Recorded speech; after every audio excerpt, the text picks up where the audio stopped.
사도들은 당시 교회 문제를 해결하기 위해서 자신들은 기도와 말씀 사역에 전념하고 제자들 가운데서 7을 뽑아 안수하여 그들에게 교회 행정과 사업을 위임하였습니다. 교회에 문제가 생기면 말씀 전한 자들은 더 말씀에 집중하고, 저한테 참 와닿는 말씀입니다.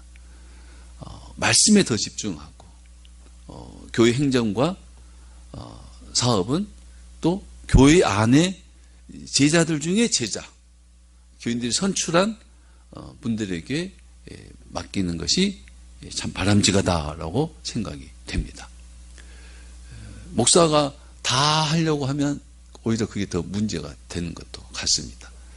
또 이 말씀들을 보면서 초대교회가 팽창한다라고 표현할 정도로 굉장히 부흥했습니다. 부흥하니까 처음에 말씀드린 대로 사람들이 많이 모이는 곳에 문제도 발생했다 이거예요. 그러니까 교회가 커지고 사람들이 많이 모이면 문제들이 발생해요. 그렇다고 해서 사람들을 구만 오게 할 수 없고 구원 사업을 멈출 수가 없고 나만 예수 잘 믿는 사람으로 사는 것도 잘못된 일입니다. 그렇다면 어떻게 해야 되는가? 교회가 팽창한다, 부흥한다, 많은 사람들이 온다고 하는 것을 대비해야 되겠다 이 말입니다. 대비. 여기도 구조적으로 지도자를 임명하고 그분들에게 일을 맡기는 것처럼 조직적으로 대비하고 대비해서 교회의 어떤 그 문제들이 해결되어서 더 복음이 전파될 수 있도록 하는 게 지혜롭다 하는 생각을 합니다. 오늘 본문은 7 집사 중에서 한 사람인 스데반에 대해서 말씀하고 있습니다. 8절에 스데반이 은혜와 권능이 충만하여 큰 기사와 표적을 민간에 행하니, 스데반은 하나님의 은혜, 하나님의 권능이 충만했습니다. 하나님으로 충만했고, 그래서 스데반에게서 큰 기사와 표적이 나타났습니다. 큰 기사와 표적을 민간 백성들에게 행했습니다. 6장 5절에도 스데반을 설명할 때 스데반은 믿음과 성령이 충만한 사람 이렇게 표현합니다. 그러니까 스데반은 믿음과 성령이 충만했고 하나님의 은혜와 권능이 충만했고 이로써 백성들에게 큰 기사와 표적을 행했습니다. 어떤 초자연적인 능력을 행했다 이것을 집중하는 것이 아니라 어떤 기사, 어떤 기적과 표적으로 복음을 증거했다 이렇게 이것을 지금 이야기하고 있습니다. 어떤 기적과 표적으로 뭘 증거하는 표적이라고 그랬죠. 그러니까 복음을 나타내기 위해서 어떤 기사와 표적들이 많이 나타났다 하는 겁니다. 우리는 여기서 또 한번 생각할 수 있습니다. 표적과 기사는 예수님께서 복음을 전하실 때 많이 행하셨습니다. 그래서 많은 사람들이 병을 고치기 위해서 예수님 앞에 많이 나왔습니다. 구름같이 몰려들었습니다. 예수님이 복음을 전하실 때 표적과 기사를 행하셨습니다. 그리고 오순절 성령 강림 이후 제자들이 또 표적과 기사를 많이 행했습니다. 그리고 하나님을 증거했습니다. 이제는 누가 표적과 기사를 행하죠? 제자들의 제자가 표적과 기사를 행하고 있더라 이 말입니다. 제자들의 제자가 또 그 제자들의 제자가 표적과 기사를 통해서 복음을 전하고 있는 겁니다. 그리스도의 복음이 사람을 살리는 복음이 제자들을 통해서 제자들을 통해서 또 그 제자들을 통해서 역동적이고 폭발적으로 백성들에게 전파되고 있었더라 이 말입니다. 초대교회의 모습입니다. 초대교회의 모습이에요.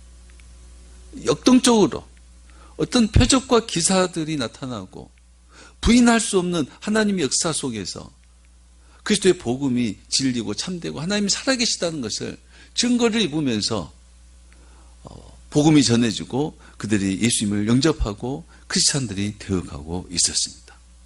그렇게 복음을 전파할 때, 복음이 적극적으로 전파될 때 많은 사람들이 예수를 믿고 제자가 되기도 하였지만 반대편에서는 복음이 잘 전해지고 있는 그때에도 복음을 반대하는 대적자들을 만나게 됩니다. 그러니까 이 스데반은 표적과 기사를 통해서 많은 사람들에게 복음을 전하는 증거가 많았는데 또 한편에서는 대적자들을 만났다 하는 것을 우리에게 보여주고 있습니다. 9절 말씀, 이른바 자유민들 즉 구레네인 알렉산드리아인 길리기아와 아시아에서 온 사람들의 회당에서 어떤 자들이 일어나 스데본과 더불어 논쟁할세. 여기는 두 부류의 사람들이 등장합니다. 첫째 부류는 자유민들, 복수형으로 쓰여졌습니다. 자유민들이라고 하는 구레네 사람들, 알렉산드리아 사람들 이렇게 표현되어 있습니다. 이른바 자유민들, 이 자유민들이라고 하는 사람들이 있습니다. 기원전 63년에 로마가 유대를 점령하고 유대인들을 포로로 잡아갔습니다. 그래서 유대인들을 포로로 잡아가서 노예로 부리다가 어느 때인가 그 포로들을 해방시켜서 자유민이 되게 하였습니다. 포로로만 산 것이 아니라 해방시켜서 로마에 속한 자유민이 되게 한 사람들. 그들은 로마 전역에, 로마가 점령한 지역에 흩어져서 살았던 사람들. 그들 중에서 구레네 지역에 살았던 사람들과 알렉산드리아에 살았던 자유민들이 예루살렘에 돌아왔어요. 예루살렘에 돌아왔고 그리고 스데반이 전하는 그 복음을 듣고 그 스데반과 논쟁을 벌였다 이겁니다. 논쟁을 벌였다. 또 한 부류가 있습니다. 단수형으로 표현됐습니다. 길리기아와 아시아. 이 길리기아와 아시아는 단수형으로 표현된 지역입니다. 지역. 그래서 단수형으로 표현됐고 길리기아와 아시아라는 지역에서 온 사람들 두 부류입니다. 그들도 회당에서 스데반과 더불어 논쟁했다. 지금 이렇게 말하고 있습니다. 그리고 이 논쟁은 한 번만 있었던 것이 아니라 여러 번 논쟁했고 또 이 두 부류의 사람들, 크게 말하면 두 부류의 사람들, 이런 사람들과 함께 논쟁을 했었다. 그래서 여러 지방에서 온 사람들의 회당에서 어떤 자들이 일어나 이렇게 표현하고 있습니다. 그 자유민들과 길리기아와 아시아라는 그 여러 지방에서 온 사람들의 회당에서 어떤 자들이 일어나 스데반과 더불어 논쟁할세. 조금 애매하게 좀 매끄럽지 않게 번역이 되어 있죠. 이것을 조금 더 편하게 번역하면 이렇습니다. 그 회당에서 온 어떤 자들이 일어났고 여러 지방에서 온 어떤 자들이 일어났다. 그 두 부류의 사람들 가운데 어떤 자들이 일어나서 스데반과 논쟁했다. 여러 차례 논쟁을 했습니다. 그런데 그들이 하나님의 지혜와 성령으로 충만한 스데반을 이기지 못했습니다.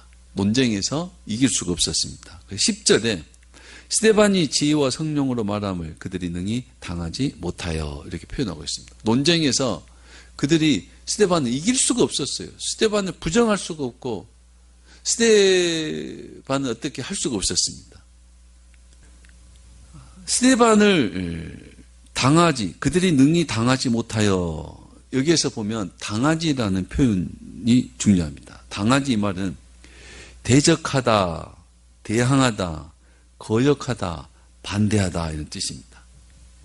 그러니까 스데반을 반대할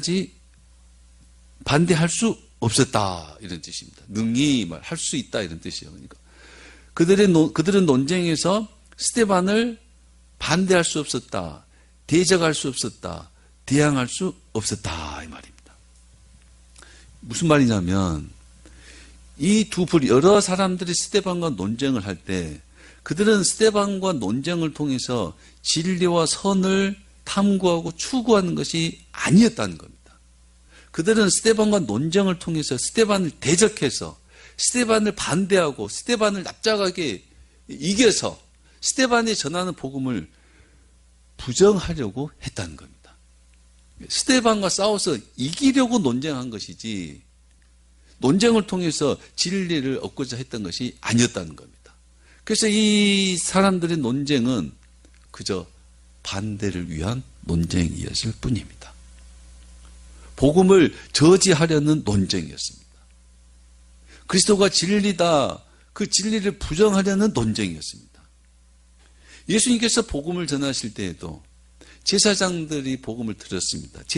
바리새인들과 율법사들도 복음을 들었지만 예수님의 복음을 따르지 않고 도리어 예수님을 시험하였습니다. 예수님을 시험하여 트집 잡으려고 하였습니다. 그런 것처럼 이 사람들도 스데반과 논쟁을 통해서 트집 잡고 스데반을 대항하여 거역하여 반대하려고 했다는 겁니다. 그들은 하나님이신